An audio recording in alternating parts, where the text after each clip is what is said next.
Bonjour à tous. Aujourd'hui, je vais vous présenter le module qui permet de réaliser le dimensionnement des grilles de terre.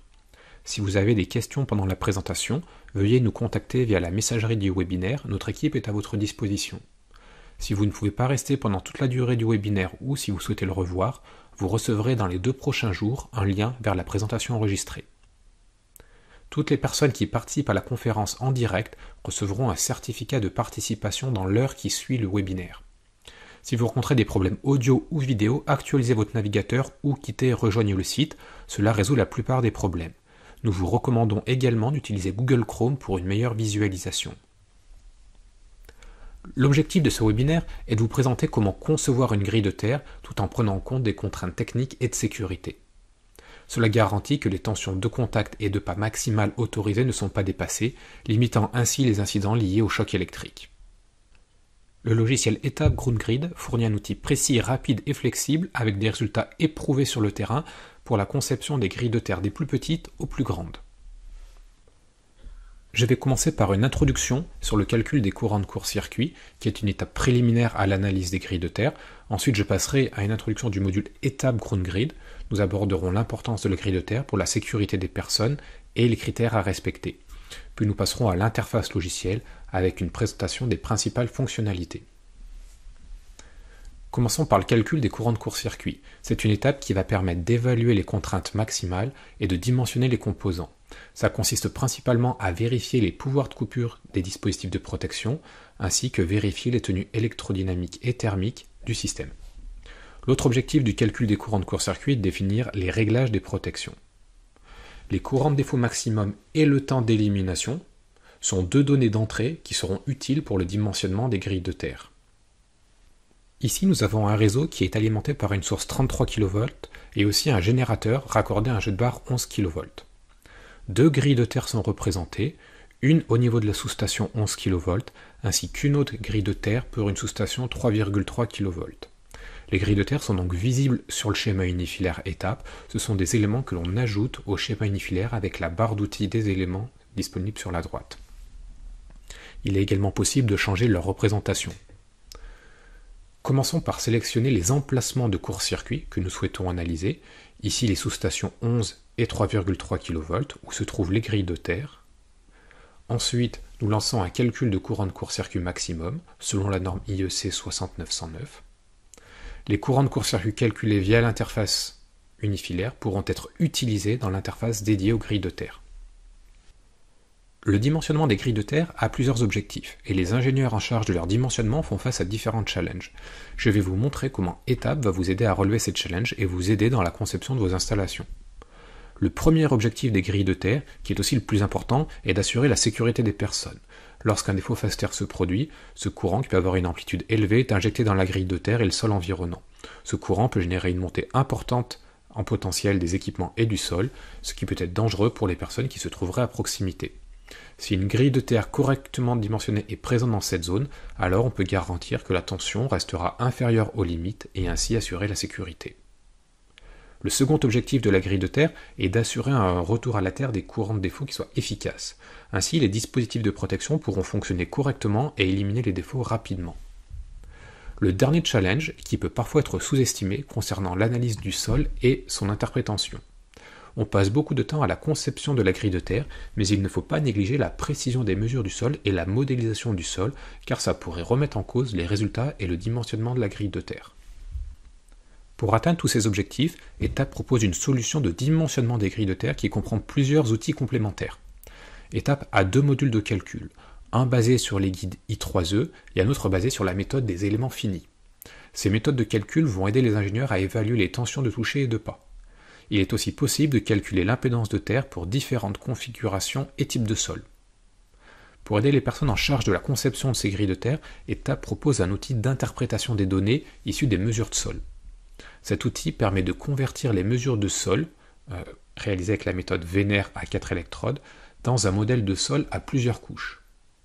Pour finir, les tensions de pas et de toucher peuvent être tracées sur des graphiques en 2 et 3 dimensions. Quels sont les atouts que l'on peut tirer d'un modèle numérique d'une grille de terre? Tout d'abord, de prévoir les performances de la grille de terre et d'identifier de possibles problèmes de sécurité en amont de la phase de construction. Ça permet de modifier le maillage ou les piquets de terre uniquement là où ça s'avère nécessaire. De plus, un outil de calcul permet de lancer des optimisations et donc de définir une grille de terre qui répond aux critères de sécurité avec le moins de matériaux possible. Il est également facile de prendre en compte des évolutions futures qui augmenteraient les valeurs de courant de défaut. Comme indiqué auparavant, ETAP a deux méthodes de calcul pour analyser les grilles de terre, la méthode I3E et la méthode des éléments finis. Ces deux méthodes partagent des fonctionnalités communes.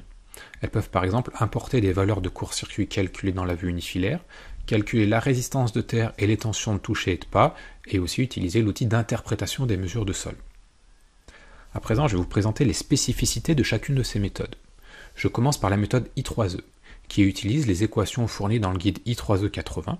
C'est une méthode empirique qui calcule uniquement les tensions de pas et de toucher maximales, sans donner d'informations sur la distribution de ces tensions en fonction de l'emplacement sur la grille de terre. Cette méthode peut être utilisée seulement avec une seule grille et certaines formes standards de grilles. Cette méthode est adaptée pour des grilles de terre relativement simples. La deuxième méthode est la méthode des éléments finis. C'est une méthode analytique qui supporte toutes les tailles et toutes les formes des grilles de terre et aussi les réseaux de terre comprenant plusieurs grilles. En plus des valeurs maximales des tensions de toucher et de pas, cette méthode donne aussi la distribution des tensions sur toute la surface de la grille. Cette méthode est adaptée à des réseaux de terre complexes.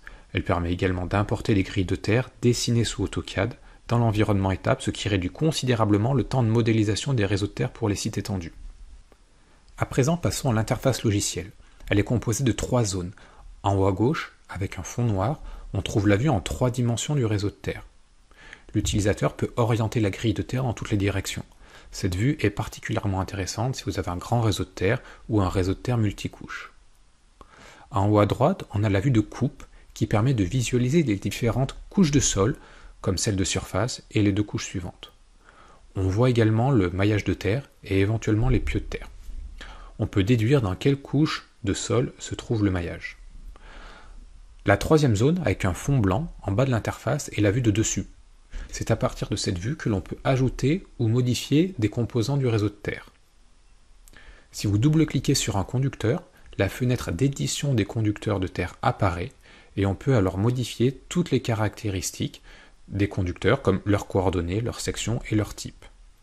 Si vous ne voulez pas saisir manuellement les informations de votre réseau de terre, vous pouvez l'importer depuis AutoCAD. Pour lancer le calcul, il suffit de cliquer sur ce bouton. Lorsque les calculs sont terminés, vous retrouvez les principaux résultats dans le rapport général, avec la résistance de terre, les valeurs maximales calculées et les valeurs permissibles. Sur la droite, on trouve la localisation des valeurs calculées maximales. Dans la partie basse de cette fenêtre, on retrouve les alertes qui nous indiquent si les tensions de toucher et de pas dépassent les limites permissibles. Pour cette grille de terre, la tension de toucher calculée dépasse la tension permissible. Le logiciel renvoie donc une alerte ici en rouge. Pour résoudre ce problème, il faudrait reprendre ce réseau de terre. À présent, nous allons passer au graphique de résultat qui permet d'évaluer plus finement les tensions de toucher et de pas en fonction de la localisation sur la grille. Il suffit de cliquer sur ce bouton pour ouvrir l'interface de gestion des graphiques. Dans la partie haute de cette fenêtre, nous choisissons quelle grandeur on souhaite visualiser. Nous avons les tensions absolues de toucher et de pas. Dans la partie inférieure, nous sélectionnons le type de graphique 2D, 3D avec des contours et les limites de surtension. Les graphiques sont générés sur une page HTML. Ici, nous avons un graphique 2D de la tension de toucher. En déplaçant le curseur sur le réseau de terre, nous pouvons voir les résultats en tout point du réseau de terre. Le graphique suivant est un graphique 3D de la tension de toucher. Ce graphique peut être orienté selon les 3 axes, en 3 directions. Un curseur permet de connaître la valeur du résultat en tout point du réseau de terre là aussi. Sur les axes X et Y, nous avons les coordonnées du réseau de terre, et sur l'axe Z, nous avons l'amplitude de la tension de toucher.